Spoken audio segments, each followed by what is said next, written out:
Hello and good morning friends. आज हम 21 अगस्त 2025 के सभी महत्वपूर्ण करंट अफेयर पर चर्चा करेंगे। साथ ही इस प्रोग्राम के अंत में जो हाल ही में गवर्नमेंट वैकेंसीज निकली है हमने उस पर भी चर्चा की है। जैसा कि हमारे प्रोग्राम की शुरुआत एक सकारात्मक विचार के साथ होती है, आज का सकारात्मक विचार है the only way to great work is to love what you do. इस कोट के साथ आज हम अपने प्रोग्राम की शुरुआत करते हैं और जानते हैं आज के सभी महत्वपूर्ण करंट अफेयर्स। विश्व मच्छर दिवस कब मनाया जाता है? विश्व मच्छर दिवस 20 अगस्त को मनाया जाता है। अगस्त महीने के अन्य महत्वपूर्ण दिन: 1 अगस्त को वर्ल्ड लंग्स कैंसर डे व राष्ट्रीय पर्वतारोहण दिवस मनाया जाता है। 2 अगस्त को पिंगली वेंकैया जी की जयंती मनाई जाती है। 3 अगस्त को अंतर्राष्ट्रीय मैत्री दिवस व क्रॉस सिंड्रोम जागरूकता दिवस मनाया जाता है। 5 अगस्त को अंतर्राष्ट्रीय ट्रैफिक लाइट दिवस मनाया जाता है। 7 अगस्त को राष्ट्रीय हथकरघा दिवस मनाया जाता है।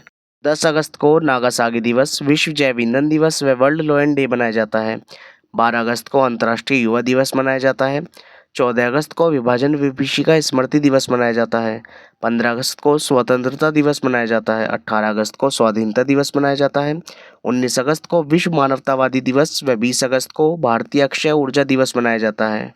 अच्युत पोद्दार कौन थे जिनका हाल ही में 91 वर्ष की आयु में निधन हुआ? अच्युत पोद्दार एक अभिनेता थे जिनका हाल ही में 91 वर्ष की आयु में निधन हुआ। हाल ही में किस राज्य ने सीमावर्ती क्षेत्र में आत्मरक्षा के लिए हथियार लाइसेंस प्रदान करने के लिए पोर्टल शुरू किया? हाल ही में असम राज्य ने सीमावर्ती क्षेत्र में आत्मरक्षा के लिए हथियार लाइसेंस प्रदान करने वाला पोर्टल शुरू किया। असम की राजधानी दिसपुर। मुख्यमंत्री हिमंत बिश्व शर्मा व गवर्नर लक्ष्मण आचार्य जी हैं। असम में काजीरंगा राष्ट्रीय उद्यान, मानस राष्ट्रीय उद्यान, नामेरी राष्ट्रीय उद्यान, राजीव गांधी औरंग राष्ट्रीय उद्यान, डिब्रू सैखोवा राष्ट्रीय उद्यान, रायमोना राष्ट्रीय उद्यान और देहिंग पटकई राष्ट्रीय उद्यान स्थित हैं। हाल ही में किसने मिस यूनिवर्स इंडिया 2025 का खिताब जीता? हाल ही में मनिका विश्वकर्मा ने मिस यूनिवर्स इंडिया 2025 का खिताब जीता। हाल ही में टाटा सन्स के निर्देशक के रूप में किसे नियुक्त किया गया? हाल ही में टाटा सन्स के निर्देशक के रूप में नोएल टाटा जी को नियुक्त किया गया। हाल ही में भारतीय मूल की कृषांकी मेश्राम निम्न में से किस देश की सबसे युवा सॉलिसिटर बन गई हैं? भारतीय मूल की कृषांकी मेश्राम ब्रिटेन की सबसे युवा सॉलिसिटर बन गई हैं। हाल ही में 19 अगस्त को निम्न में से किस देश का स्वतंत्रता दिवस मनाया गया? 19 अगस्त को अफगानिस्तान का स्वतंत्रता दिवस मनाया गया। अफगानिस्तान की राजधानी काबुल, मुद्रा अफगानी व राष्ट्रपति डॉक्टर मोहम्मद अशरफ गानी हैं। हाल ही में भारतीय फिल्म महोत्सव का उद्घाटन किस देश में किया गया? भारतीय फिल्म महोत्सव का उद्घाटन श्रीलंका में किया गया। श्रीलंका की राजधानी कोलंबो व श्री जयवर्धनेपुरम कोट्टे है। राष्ट्रपति अनुराग कुमार दिसानायके व प्रधानमंत्री हरनी अमरसूर्या हैं। श्रीलंका की मुद्रा श्रीलंकाई रुपया है। भारत व श्रीलंका के बीच सिनबैक्स नामक सैन्य अभ्यास आयोजित किया जाता है। हाल ही में बिजली आपूर्ति निरंतरता के लिए वैश्विक मानक अपनाने वाला पहला सार्वजनिक उपक्रम कौन बना? एनटीपीसी बिजली आपूर्ति निरंतरता के लिए वैश्विक मानक अपनाने वाला पहला सार्वजनिक उपक्रम बना। NTPC national thermal power corporation, इसका मुख्यालय नई दिल्ली में स्थित है। इसकी स्थापना 7 नवंबर 1975 को की गई। वर्तमान में इसके अध्यक्ष गुरदीप सिंह जी हैं। हाल ही में किसने रक्षा के लिए ड्रोन तकनीक को बढ़ावा देने के उद्देश्य से आईआईटी मणिपुर के साथ समझौता ज्ञापन पर हस्ताक्षर किए? असम राइफल ने रक्षा के लिए ड्रोन तकनीकों को बढ़ावा देने के उद्देश्य से आईआईटी मणिपुर के साथ समझौता ज्ञापन पर हस्ताक्षर किए।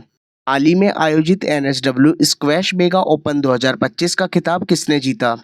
हबीबा हनानी ने एनएसडब्ल्यू स्क्वैश मेगा ओपन 2025 का खिताब जीता। हाल ही में रून इंडिया 2025 के अनुसार भारत का सबसे मूल्यवान पारिवारिक व्यवसाय कौन है? रून इंडिया 2025 के अनुसार भारत का सबसे मूल्यवान पारिवारिक व्यवसाय अंबानी परिवार का है। हाल ही में उत्तर प्रदेश का पहला हरित हाइड्रोजन प्लांट का उद्घाटन निम्न में से किस स्थान पर किया गया? उत्तर प्रदेश का पहला हरित हाइड्रोजन प्लांट का उद्घाटन गोरखपुर में किया गया। उत्तर प्रदेश की राजधानी लखनऊ। मुख्यमंत्री योगी आदित्यनाथ व गवर्नर आनंदीबेन पटेल हैं। उत्तर प्रदेश का राजकीय पशु बारहसिंगा व राजकीय पक्षी सारस या क्रोच है। उत्तर प्रदेश में दुधवा राष्ट्रीय उद्यान स्थित है। के साथ चर्चा करते हैं सभी रिवीजन प्रश्न पर। Online food delivery platform Zomato ने शाहरुख खान को अपना ब्रांड एम्बेसडर नियुक्त किया। भारत के राजस्थान में 38% वैश्विक उत्पादन के साथ दुनिया में मोटे अनाज का सबसे बड़ा उत्पादक बना। महाराष्ट्र का सतनावरी गांव भारत का पहला स्मार्ट इंटेलिजेंट विलेज बनाया जाएगा। गृह मंत्री अमित शाह ने बिहार में जानकी मंदिर की आधारशिला रखी है। विश्व स्वास्थ्य संगठन ने केन्या को निद्रा रोग से मुक्त घोषित किया।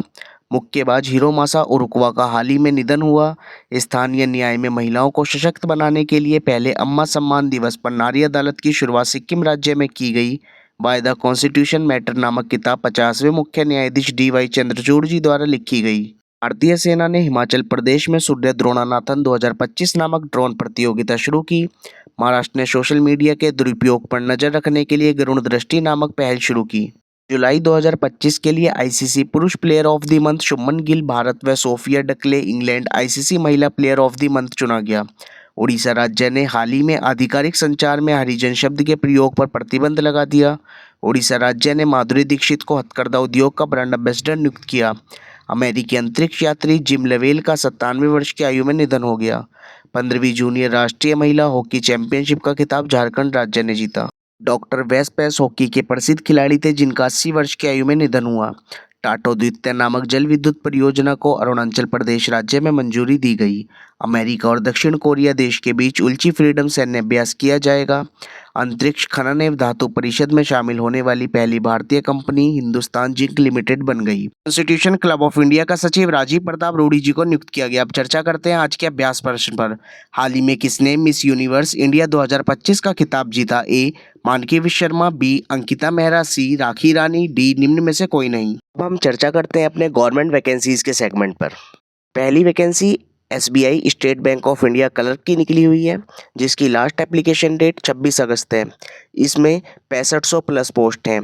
दूसरी वैकेंसी IBPS क्लर्क की निकली हुई है, इसकी लास्ट एप्लीकेशन डेट 21 अगस्त है। इस वैकेंसी में 10,000 प्लस पोस्ट हैं। तीसरी वैकेंसी इंटेलिजेंस ब्यूरो IB में निकली हुई है, जिसकी लास्ट एप्लीकेशन डेट 17 अगस्त है। साथ ही इसमें 4,987 पोस्ट हैं। चौथी वैकेंसी बैंक ऑफ बड़ौदा में निकली हुई है, जो सेल्स मैनेजर एंड ऑफिसर की है, जिसकी लास्ट एप्लीकेशन डेट 26 अगस्त है। इसमें 417 पोस्ट हैं। आप फॉर्म भरें, हम आपके सफल भविष्य की कामना करते हैं।